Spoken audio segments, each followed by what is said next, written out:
Hi, my name is Francis Crossman. I'm the Senior Product Manager of Premiere Pro at Adobe. I'm here at IBC 22 in beautiful Amsterdam. And behind me, you can see all the demo pods and very cool stuff that we're showing off. There's a couple of updates that I want to talk about in the 22.6 August release, which just came out.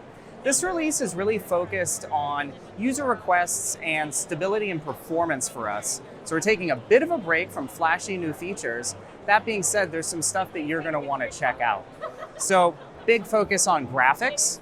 Over the last few years, we've been really beefing up the in Premiere Pro graphics experience. And with this release, there's a new feature called Mask Only Fill. So what is that?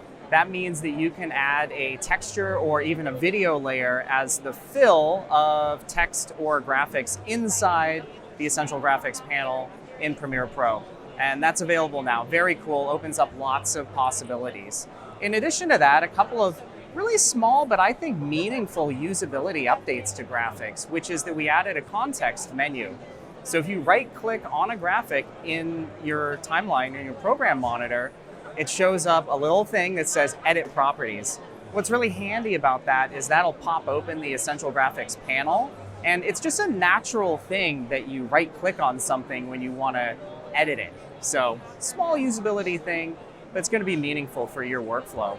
One other thing I really like about graphics is we added the ability to export them as a text or CSV file. What this is super useful for is, say you're doing a long form documentary and you have just lots and lots of titles throughout your project, and you have a producer who wants to double check the names. Make sure you have the spelling right, make sure you have people's job positions right. Well, now what you can do is through the text panel, which you can also use for editing captions, you can inspect your graphics now as a running list of all the text that shows up in your graphics. And you can export those as a text file or CSV file, hand that off to your producer, make sure that you've got stuff correct, or if not, then you can get corrections back. And with search and replace in the text panel, you can make corrections to, you've all done it before, you've spelled someone's name wrong 15 times throughout your whole thing. Now you don't have to go through every single individual one and replace them one by one. You can do a bulk search and replace in graphics. And these are just really nice usability features that deepen our graphics functionality. In addition to that, we also have, for audio, we have the ability to adjust the fade position of auto ducts. So what is an auto duct?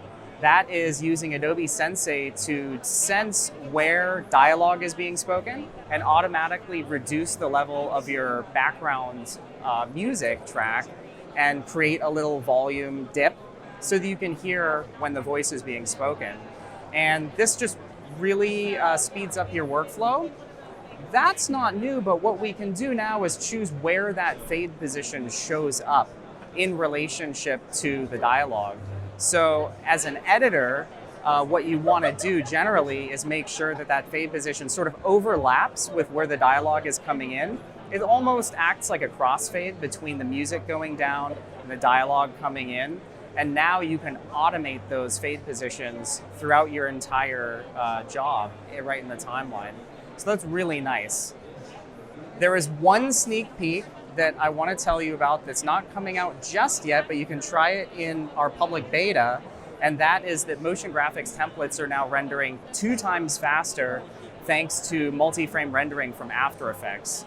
So if you author a motion graphics template in After Effects and use that in Premiere, a lot of people don't know that there is actually a little copy of After Effects inside Premiere in order to run those motion graphics templates and do the rendering.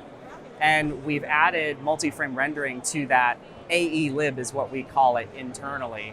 And so now it's 2 times faster rendering of AE Mogerts inside of Premiere. You can try that out in our public beta, and that's available to all Creative Cloud subscribers. You can go to your Creative Cloud desktop app, go to the beta app section and download it. You can try that as well as all the other things that we're working on, which will be coming out in the future and very, very soon.